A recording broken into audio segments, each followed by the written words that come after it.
Días. Continuamos con nuestro relato de la Guerra Civil Española en tiempo real, que ya ha entrado en sus últimas semanas. Hoy es 11 de marzo de 1939 y esta segunda semana de marzo viene muy cargada de acontecimientos. Recordemos que tras la política de resistencia de Negrín, al menos a medio plazo, varios líderes militares y políticos, con excepción de los comunistas, están llevando a cabo una conspiración para derrocar al presidente y poder llevar a cabo una paz negociada con los franquistas. En este contexto, la noche del 4 al 5 de marzo, se había iniciado una sublevación en la base naval de Cartagena.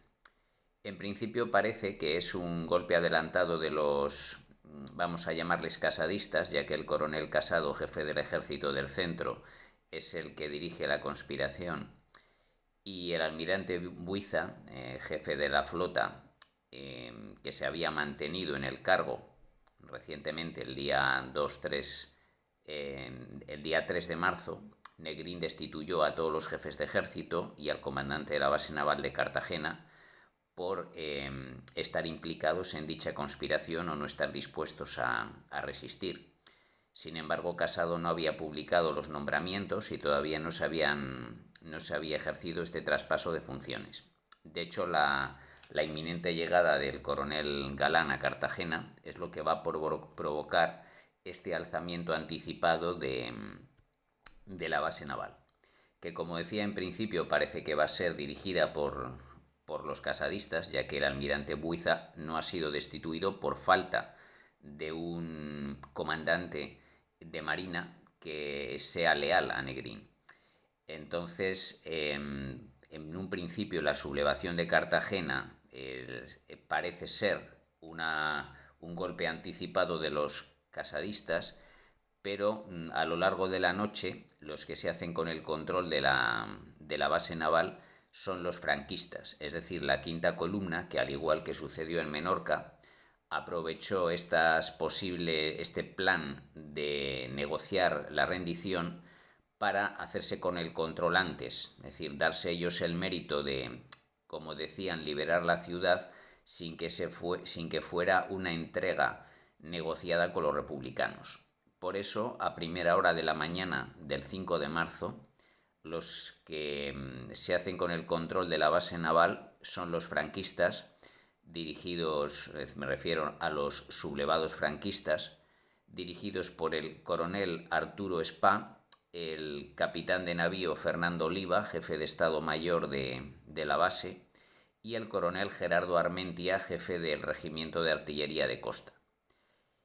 Conceden el mando, es decir, entregan el mando de la plaza al general retirado Rafael Barrionuevo, quien asume el mando en nombre de Franco y empieza a radiar mensajes diciendo que Cartagena ha sido liberada, los típicos gritos de "Viva Franco, arriba España", y esto deja descolocados tanto a los republicanos negrinistas como a los casadistas que estaban conspirando, entre ellos el propio almirante Buiza, que, como sabemos, se encontraba con la flota republicana en la base naval. Es decir, que mientras las fuerzas de tierra, infantería de marina y artillería de costa se habían sublevado y ocupaban las dependencias de la base, en el puerto la flota seguía leal a la República y Buiza amenazó a Barrionuevo con un bombardeo sobre sus posiciones, ya que la noche previa, 4 de marzo, había sido detenido el coronel Galán, que iba a hacerse con el mando de la base naval, de acuerdo con los nombramientos previstos por Negrín el 3 de marzo, pero de ser detenido por los casadistas pasa a ser detenido por los franquistas, de manera que Buiza exige su liberación. El propio coronel Galán se pone al teléfono con Negrín, que de hecho está relativamente cerca, en la vecina provincia de Alicante. Recordemos que el gobierno republicano se trasladó a la posición Yuste en Petrel el día 24 de febrero. Y Negrín, que al principio piensa en este momento que la sublevación es casadista, acepta que Galán sea relevado por el subsecretario de Marina, teniente de navío Antonio Ruiz, ya que la excusa de los sublevados la noche del 4 era que no admitían al comunista coronel Galán como nuevo jefe. De manera que Negrín había pensado que esta concesión podría calmar los ánimos. De esta manera Galán fue liberado, llegó a embarcarse en la flota, pero mientras se produce toda esta situación, los franquistas, como hemos visto, se hacen con el control de toda la base y las tornas se vuelven. Son ellos los que amenazan con bombardear a los barcos republicanos anclados en el puerto. De hecho, a media mañana, esta flota republicana es atacada por 5 aviones italianos con base en Mallorca, que dejan gravemente dañados 4 destructores que ya no podrán salir a la mar. El almirante Buiza lo que hace en cuanto sabe que las dependencias militares de Cartagena están ocupadas por franquistas y no por casadistas como él, lo que hace es embarcar a los civiles que puede. 120 simpatizantes republicanos con sus familias suben a los barcos y tras sufrir un ultimátum del nuevo jefe, coronel general Barrio Nuevo, a las 12:10 del mediodía, ya que había sufrido la amenaza de ser bombardeado por las baterías de costa si no abandonaba el puerto, el almirante Buiza ordena la salida a alta mar de sus 3 cruceros, 7 destructores y un submarino. A bordo, como hemos visto, 120 civiles y además 4.000 marinos.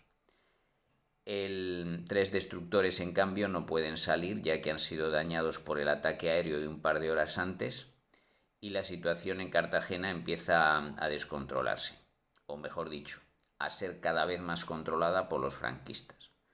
A las 2:20 de la tarde, el general Barrio Nuevo, que ha estado radiando proclamas profranquistas a través de la emisora de radio, envía un telegrama al cuartel general de Franco en Burgos, diciendo exageradamente que es dueño de toda la ciudad.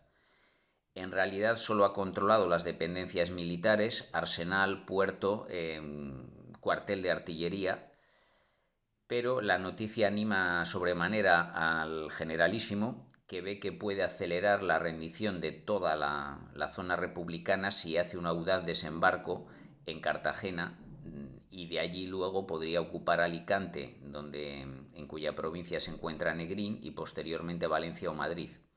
Por lo tanto, de una manera rápida y muy mal coordinada, a media tarde se organiza desde el lado franquista el envío de nada menos que 4 flotas con destino a Cartagena.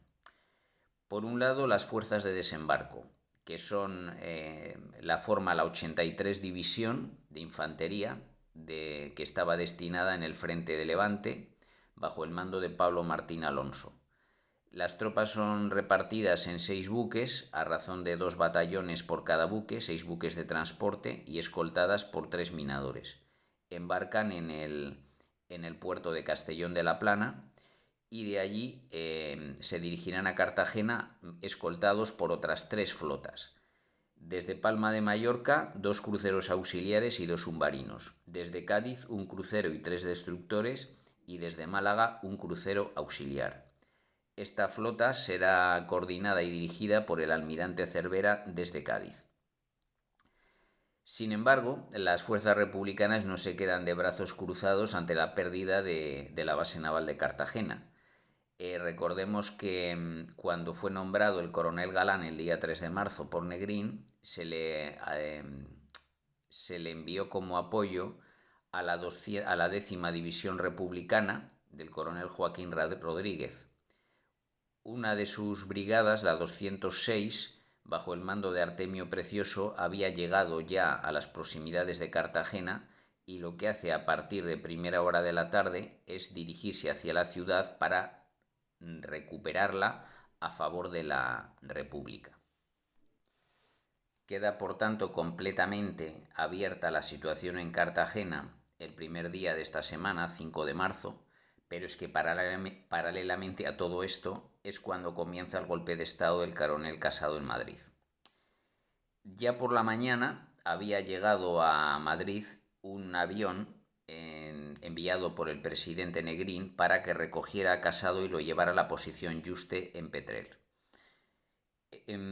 Casado, que pensaba sublevarse ese mismo día, rechaza viajar a Alicante y cuando el avión regresa sin el coronel, Negrín le llama personalmente por teléfono a las 12 del mediodía.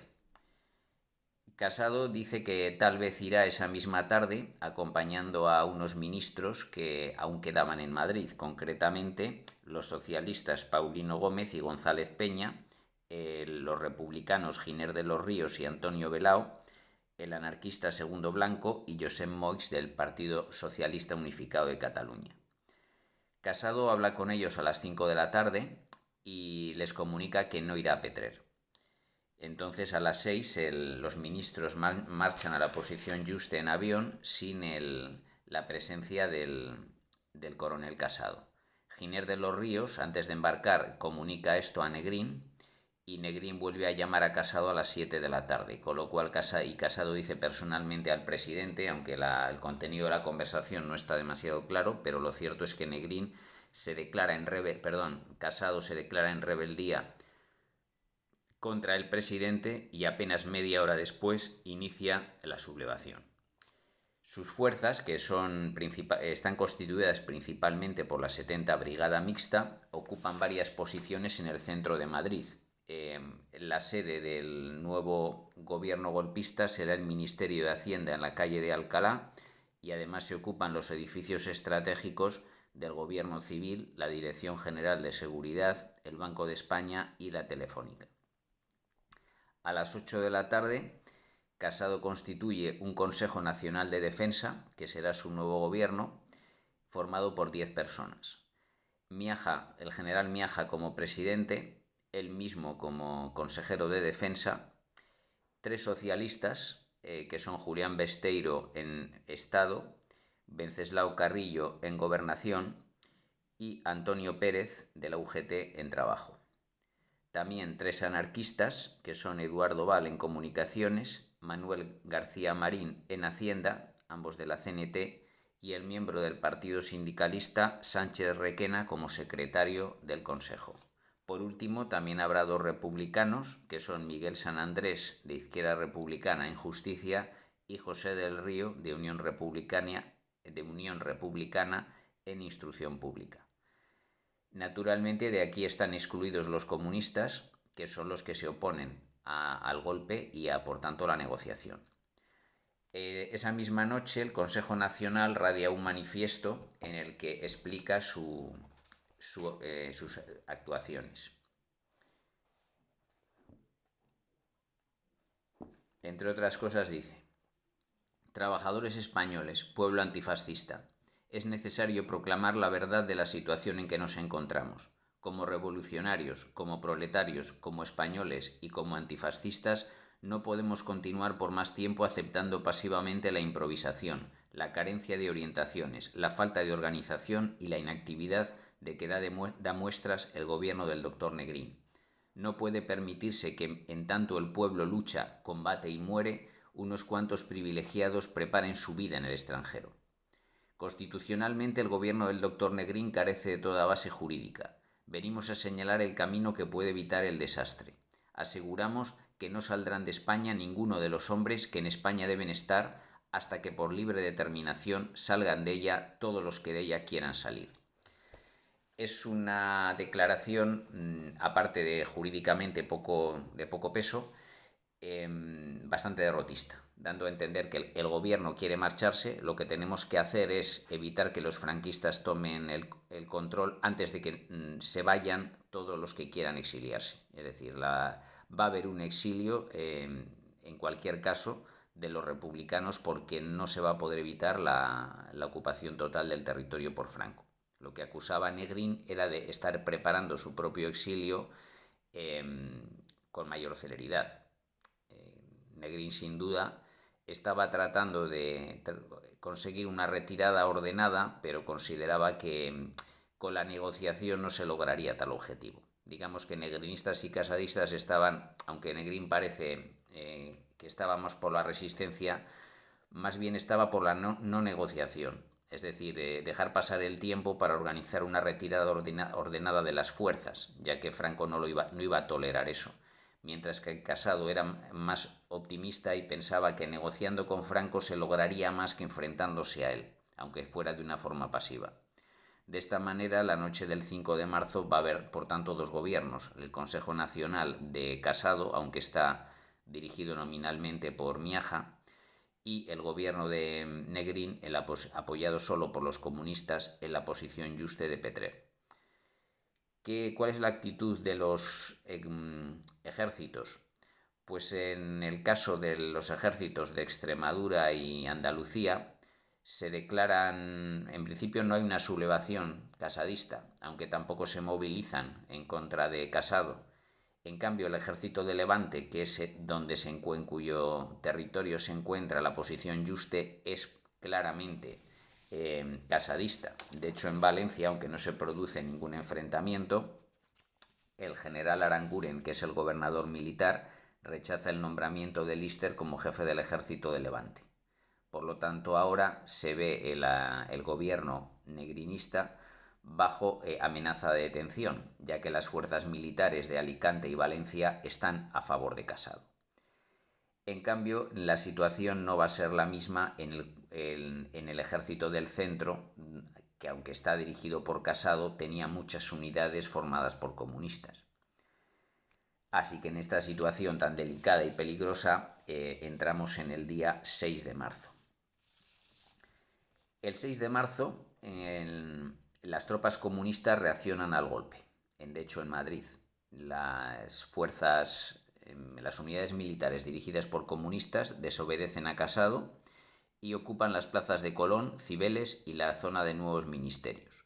Su principal líder es el teniente coronel Barceló, que ahora asume el mando del ejército del centro, desobedeciendo a Casado, y su segundo cuerpo de ejército, con base en el Pardo, empieza a enviar tropas hacia Madrid, que entran por Fuencarral y Tetuán.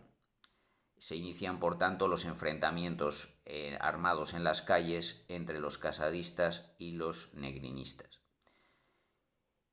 Al mismo tiempo, también hay combates en Cartagena, ya que la 206 Brigada Mixta del Ejército Popular ataca a la población donde se han sublevado ayer los franquistas, nada menos. De manera que tenemos a lo largo del día 6 de marzo dos enfrentamientos paralelos en las ciudades de Madrid y Cartagena. En el caso de Madrid, casadistas contra negrinistas, y en el caso de Cartagena, republicanos contra franquistas. Al día siguiente, 7 de marzo, tercer día de la sublevación, la situación se resuelve sangrientamente en Cartagena. Las fuerzas republicanas, al mando de Artemio Precioso, logran dominar toda la ciudad y los principales edificios militares, incluidas las baterías de costa, a primera hora de la mañana.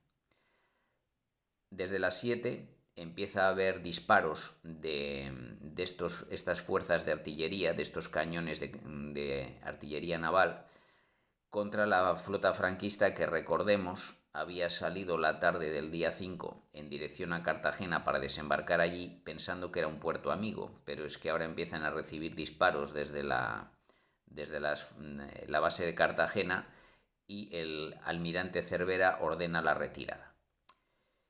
Sin embargo, de hecho, antes de pasar a este trágico suceso que ahora voy a comentar, la resistencia de Cartagena se prolongará a lo largo de todo el día. La resistencia franquista de Cartagena se prolongará a lo largo de todo el día, y el coronel Armentia, al mando del Parque de Artillería de Costa, morirá en combate contra los republicanos. Los demás líderes franquistas de Cartagena son detenidos el día 7 de marzo.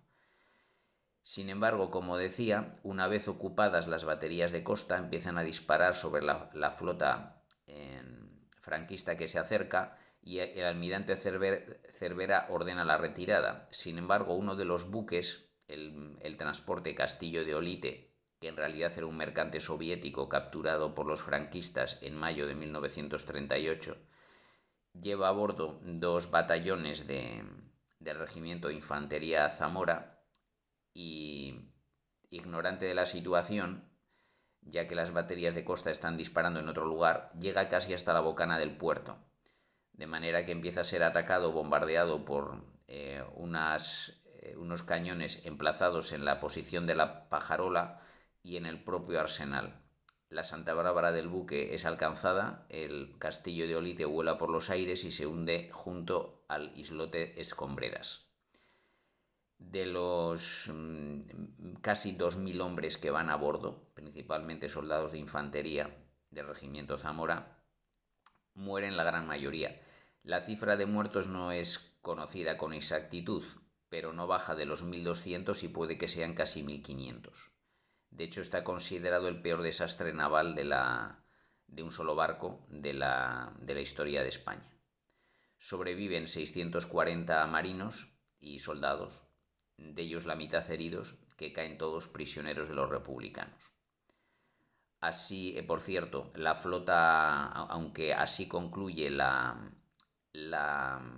fallida sublevación franquista de Cartagena, el 7 de marzo, la flota republicana, bajo el mando de Buiza, que había abandonado el puerto el día 5, se niega a regresar a la base y se dirige hacia aguas argelinas. Allí las autoridades francesas les niegan el derecho a atracar y les desvían hacia otra colonia francesa más lejos, la de Túnez, donde llegan la noche del 7 de marzo. De esta manera, Negrín se queda, aparte de ser prácticamente prisionero, rodeado, de estar prácticamente rodeado en la posición Yuste, se queda el 7 de marzo sin flota. Esto es la gota que colma el vaso para su causa, pero de todas maneras, en el momento de llegar la flota republicana a Bizerta, Negrín ya no se encontraba en España. Mientras se producían los combates en Cartagena y en Madrid, ante el riesgo de ser detenido por las fuerzas casadistas que dominaban el Levante, todo el gobierno republicano, incluido el presidente, más los jefes militares Lister, Modesto e Hidalgo de Cisneros, habían salido la tarde del 6 de marzo en avión desde el aeródromo de Monóvar, en Alicante, hacia Toulouse. Por lo tanto, el gobierno de la República ya no se encontraba en España el 7 de marzo. Únicamente estaba el Consejo Nacional de Defensa, al que duramente combatían las tropas comunistas en Madrid. De hecho, el 7 de marzo, el mismo día que es hundido el castillo de Olite y cae Cartagena en manos de la República, los combates se generalizan por todo Madrid. La 300 División de Guerrilleros, con sede en Alcalá de Henares y leal a los comunistas, ocupa la posición Jaca, es decir, la base del Estado Mayor del Ejército del Centro. Es decir, avanzan hacia Madrid desde el nordeste, toman el Parque del Retiro, la Comandancia de Ingenieros y el Gobierno Civil.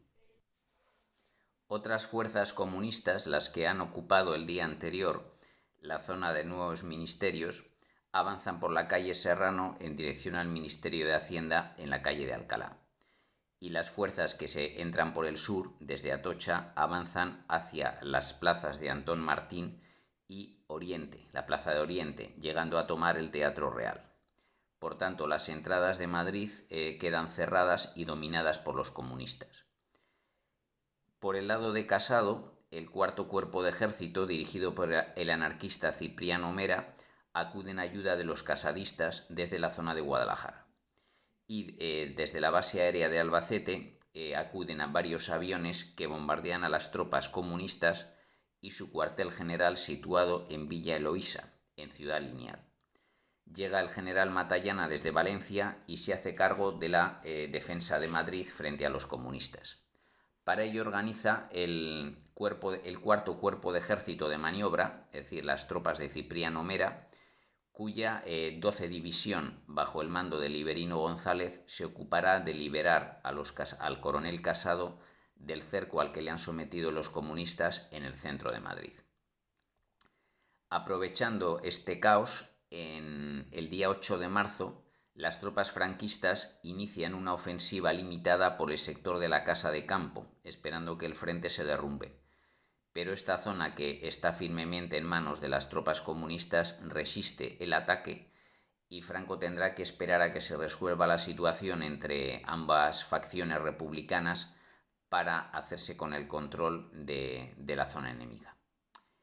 Ese mismo día, 8 de marzo, la 12 División de Liberino González entra en Alcalá de Henares y por lo tanto sigue avanzando en dirección al centro de Madrid para liberar a las fuerzas de Casado.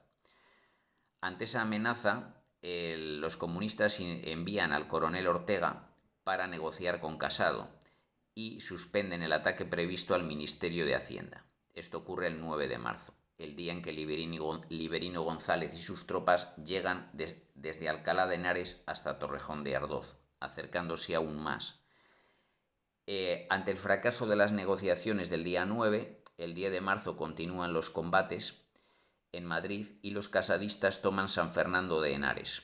Por lo tanto, los comunistas inician la retirada hacia la sierra, pero todavía mantienen tropas en la zona centro y norte de la capital.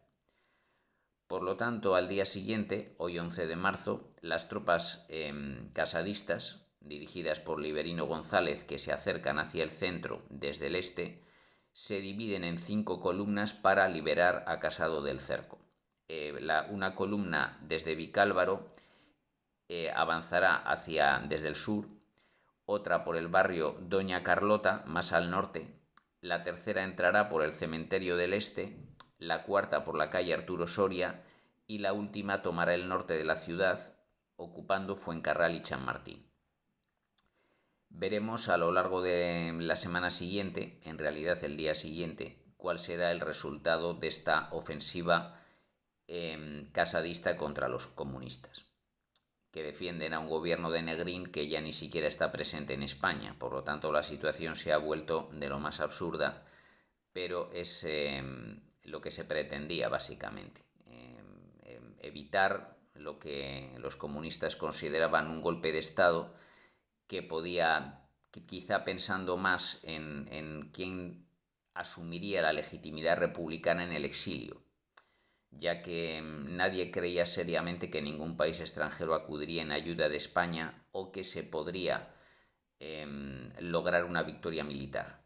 Por lo tanto, la resistencia comunista al golpe de Casado tiene poca explicación, salvo el hecho de la falta de información y la aceleración de los acontecimientos.